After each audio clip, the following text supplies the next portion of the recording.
The survivor tree, simply put, is all about resilience. The spirit of the city is not going to be defeated. We will constantly move on and go on and continue to progress. A massive car bomb exploded outside of a large federal building in downtown. We were all talking about things that were wrong with the city. I wanted to see people come together over things that we had done right. Rushed in to get their children. Some couldn't find them. You haven't seen my daughter, have you? That tree is what made it through everything. And as the tree has grown, so has the city. A tree takes a long time to grow, and wounds take a long time to heal. But we must begin.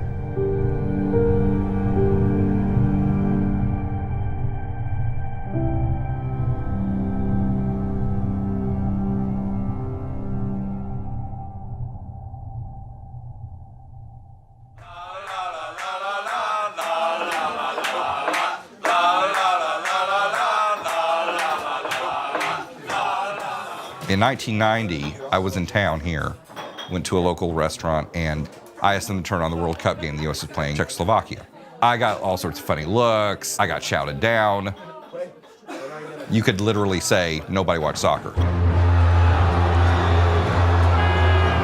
The Grid is the supporters club for Oklahoma City Energy FC. We're passionate about it. We're there in the rain. We're there in the heat. We're there sometimes during practice. We're not just your regular fans.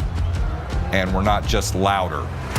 I think the biggest thing with soccer throughout the world, it's a pride thing, not only for the club, but for the city as well. You're not just going out and playing for your teammates and your coaches, but for the city. It's very local in feel, where you're basically protecting your territory community. There's no other sport where a fan can do what a soccer fan does. They all stand, they all sing, they all chant, they all make life hell for the opposition. And you're just not gonna get that at a Dodgers game. You're not gonna get that at a Thunder game. That's what makes soccer so great. It's that big connection between the fans and the team as well. You know, looking into the stands and seeing the flags waving or scarves being held up, saying, hey, we're here to support you. We're here for you through thick and thin. And those Tifos, that's what really signifies that. Tifo is an organized visual display. Sometimes it's cheering your team on, getting onto the opposing team, but other times it's something that community and the supporters really feel strongly about. In the United States, soccer hasn't been the top sport for decades and decades. Oklahoma City had never seen modern soccer supporters. We're not always popular within the stadium. We have a lot of rowdy people in the group. We probably originally looked like a bunch of drunk hooting and hollering, but it was a natural progression. We care about our community. We care so much about it. We want to try to bring everybody together. We're not just rowdy soccer fans, you know. We're not only here for the team, we're here for the community, and we want to show our city we're more thoughtful.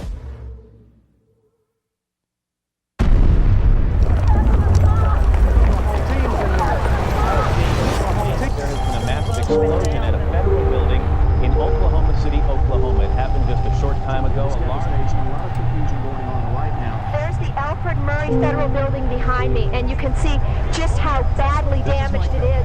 It's about half of the building that is literally hanging. Killing children, killing federal employees, military men, and civilians. It will be hours before we know the exact number of fatalities. But tonight, at least 17 children are dead. On April 19th, 1995, most people I know remember exactly where they were when the bomb went off in Oklahoma City. And 168 of our friends and neighbors died, and more than 800 people were injured, and our city was changed forever. I was in high school, I was a senior, and the toughest thing that I remember from that day was seeing the principal come run into the library and pull one of the kids out, because his mom worked there. Everybody knew somebody in some certain way, and it affected everybody. And I think that's why everybody could come together at that time. I mean, the day before the bombing, we were a different city, and I think we were divided a little bit. After the bombing, those divisions no longer existed. The people of Oklahoma City grabbed hands, pulled each other up from the ashes, and dared the world to pull us apart. After the bombing, there was an American elm that survived when everything else was shattered. And look what happened. It became the symbolism, the analogy, if you will, of survivability, rebirth, and the future. And as the tree has grown, so has the city. Long after the rubble is cleared and the rebuilding begins, the scars of this senseless and evil outrage will remain. But we come together here today not only to pray and forgive and love, but to say to those who masterminded this cruel plot and to those who carried it out, that the spirit of this city and this nation will not be defeated.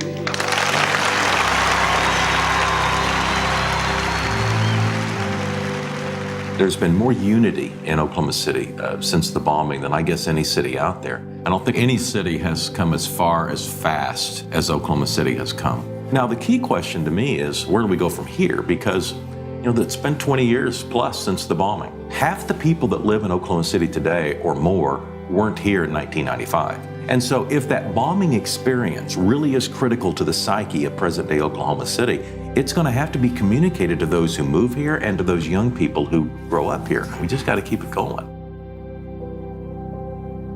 Okay, Monday, bring some stuff for flags.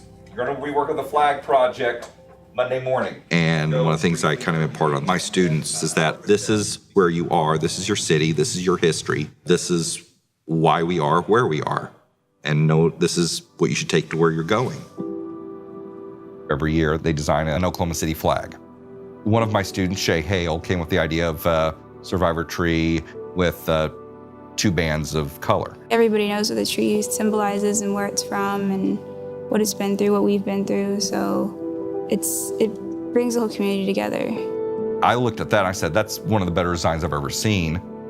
And I asked her, hey, I have an idea. Could I use this next year on a bigger display for the supporters club, the soccer fans I'm with? It was a good idea, I think, for soccer because the Tifo is a symbol for soccer fans. It definitely brings people together. It turned out our home opener was the day before the 20th anniversary. I thought, that's perfect. That's what we need to have that day on our home opener in that new stadium on the 20th anniversary. And I thought my students and the grid came together and could help impart a history lesson to the city at large, many of whom who lived through it. To me, that's really special. Doing the huge Tifo project was the first time I'd ever even heard the word Tifo. So when I hear Tifo, that's all I can think of is people doing something for something they love. Mr. Bratt brought it up in class a few times that he was going to have a big project for the local soccer team. He was super secretive about it, so that was kind of the draw of it. It's like, ooh, what are we doing? He said painting, and I was like, that sounds fun. So yeah. I was like, all right, and I came, so. It was so much more lifting than painting. I didn't do the lifting, I was just bossing you guys around. You were. It was like 3 p.m., 4 p.m., and we were trying to use a projector to be able to put the image on the flag, against the wall. You had a bunch of people on chairs outlining a projection and about 10 people at the top just trying to hold it and keep it steady. And while they're doing this, I'm with some of the other people working on the banners with the words that are going to go with the Tifo. It was difficult. I don't even know how we did it. But it was a lot of fun. The entire thing was a lot of fun. You want to make it good, that people are going to see it. I mean, people are going to look at it and think, oh, they made this. It drives you to do a lot better. When it was finished, it was beautiful. It really, really was.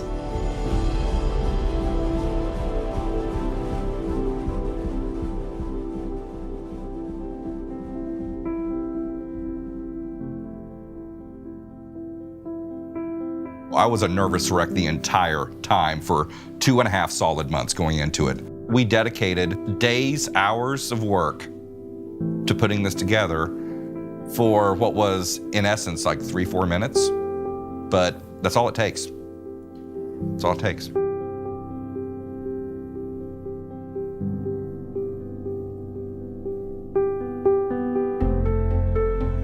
We were on the other side of the stadium, so we got to see it fully unveil and all the banners and the writing come up.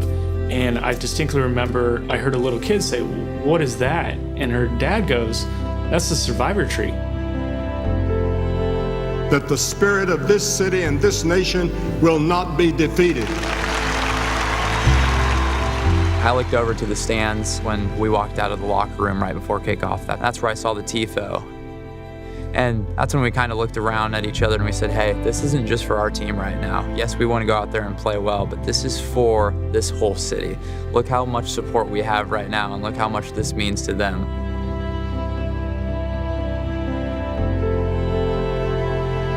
We all come from a bunch of different backgrounds, and to have something to visually tie us as a city together would really make real for a bunch of people that this city is a great, wonderful, powerful city, and we're proud of who we are. You realize how much you can affect your community. I can actually do stuff that affects other people, you know?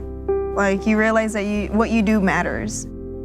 For us to realize that the students at Dove chose our survivor tree as their symbolism is beautiful.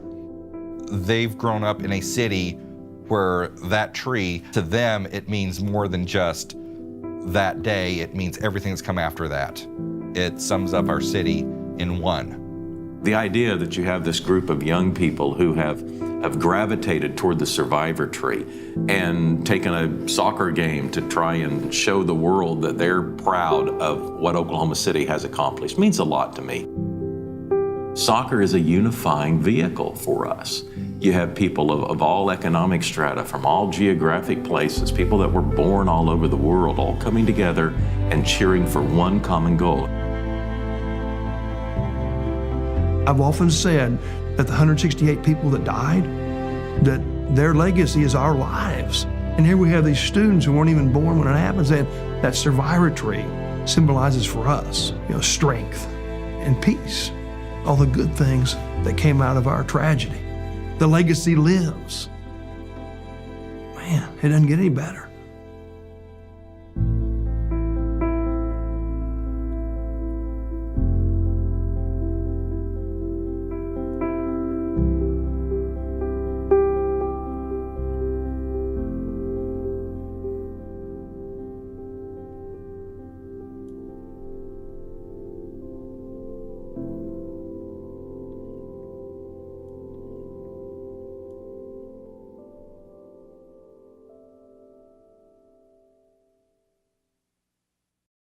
We know where you're going, also we don't have to cry. See, you said every day was a good day, for fighting and for dying. Oh, you lived them more with a smile. Now heaven's gates are open.